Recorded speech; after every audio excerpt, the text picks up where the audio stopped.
James Watson, thank you for your question, James.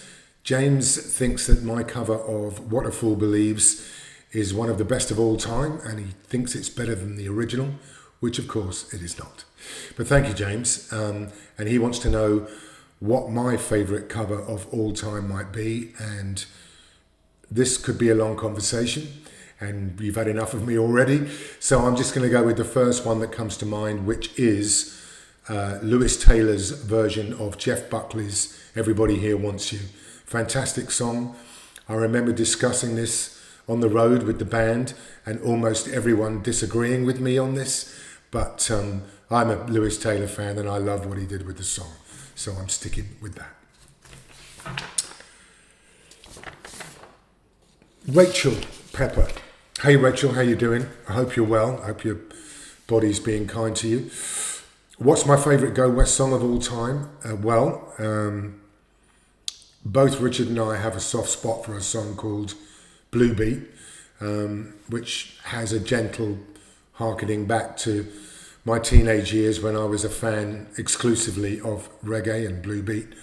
But I can't answer this question without saying The King of Wishful Thinking on some level, because it's been so good to both of us, and because there's not too much better in a musician's career than hearing an audience singing back to them a chorus that they have written.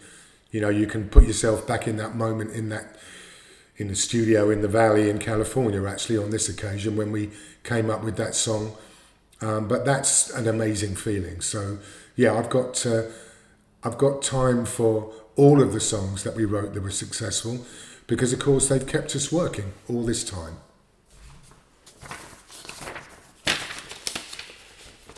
Derek Smith asks, who, musician or not, am I likely to be a fanboy around?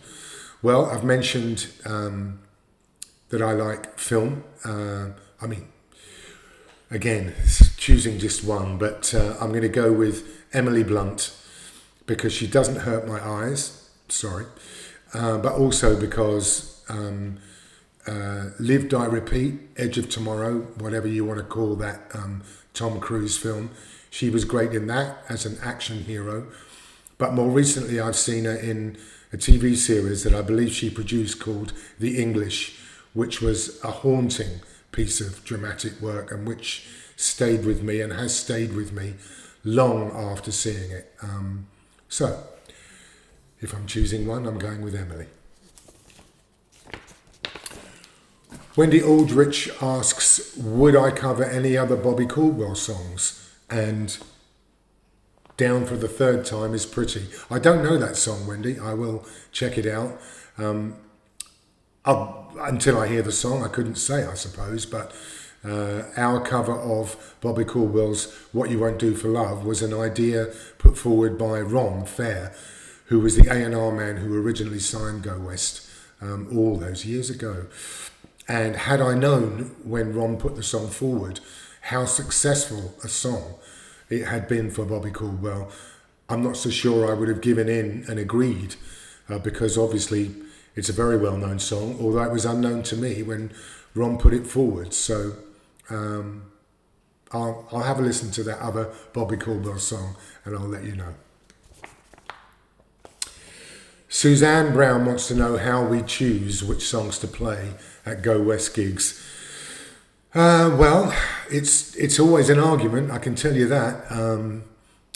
We feel that a band should give an audience what they might want to hear. You're always second guessing, I suppose, but that means playing the so-called hits at every gig, which we do. There are songs that certain of us feel are more difficult to reproduce live and which work less well. Again, this is a subjective thing, so not everyone feels the same way about it. And then again, there are festival situations where, although you would hope that there were people who would come to see you, not everyone who's there is there to see Go West and might not be familiar with everything we've ever done. And in those instances, we would add something that we would hope those audiences might know. We've been playing Duran Duran's Hungry Like the Wolf in those situations.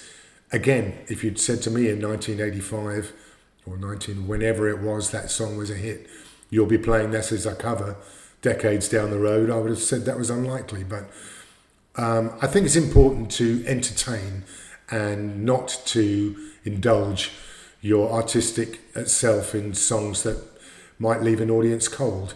So that's a long-winded and inconclusive answer to your question, like so many of these answers. But that's the best I can do, I'm afraid.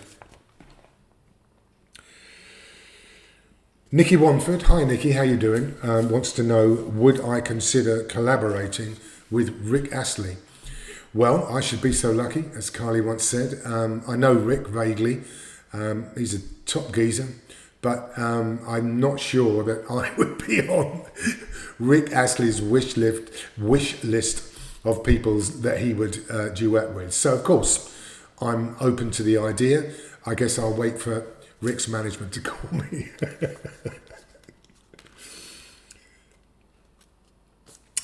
Lucia. Hey Lucia, how you doing? Nice to hear from you. Thank you very much for your question. Where does the inspiration come from for my latest work? Well, at least part of working on Sea Glass was listening to other artists. I'm always doing that. In fact, Niall Brannigan posted recently about a guitarist. Now, it's a German guitarist whose name escapes me. Dusty Files, might come to me in a bit. But Michael Schenker, who's a guitar player, and when he was asked this question, he said, I never listen to other people's music, ever, because I don't want to be a copyist, which is good for you, Michael, that's all I can say. And it's an admirable idea, but I'm afraid my imagination, my inspiration is often from listening to other artists and thinking, ooh, I like this about that record or that about that record and so on. So, funnily enough, unlikely as it may seem, when I wrote Dream Burning Down, which doesn't sound anything like Adele, but it was Adele, whose production I was listening to. That's kind of where the beginning of that piano intro comes from, at least as an atmosphere. That's where that idea came from. So, yeah, and as I said earlier, always trying to write lyrics which I hope the listener will be able to identify with. Debbie Britton. Hey Debbie, how you doing? Nice to hear from you. Thank you for your question. Was it an easy process when choosing which tracks to put on the album from a plethora of amazing solo tracks? I should get some of you guys to write my PR. You'd make a much better and more enthusiastic job of it than I would. I'm glad that you are excited about the new songs, and it wasn't difficult, but there were a lot of people to please other than myself, as I mentioned earlier. So it came down to a cross-section of the songs that I'm most proud of, Stilettos, for example, being one of them. Shame the Devil, also on the deep dive. I guess these things have more of a rock, loosely speaking, a rock feel about them. But then it was also, and as I mentioned earlier, when choosing songs that we're going to play live, you've got to put the hits in there as well, or even the nearly hits. So yeah, Ain't Gonna Cry Again, What a Fool Believes, If You Walk Away. Interesting that If You Walk Away is in the very small number of Spotify streams I generate, If You Walk Away is the most streamed song I've recorded. And that's why I'm playing it live still after all these years. And that had to go on there as well.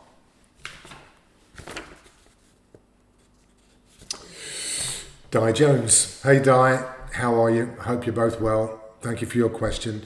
Does it feel different performing as a solo artist than when I'm on stage with Go West? It does feel different, actually. I think that at least part of what I enjoy about being a member of Go West is that it's not all down to me. It's not all my fault. It's not all my responsibility.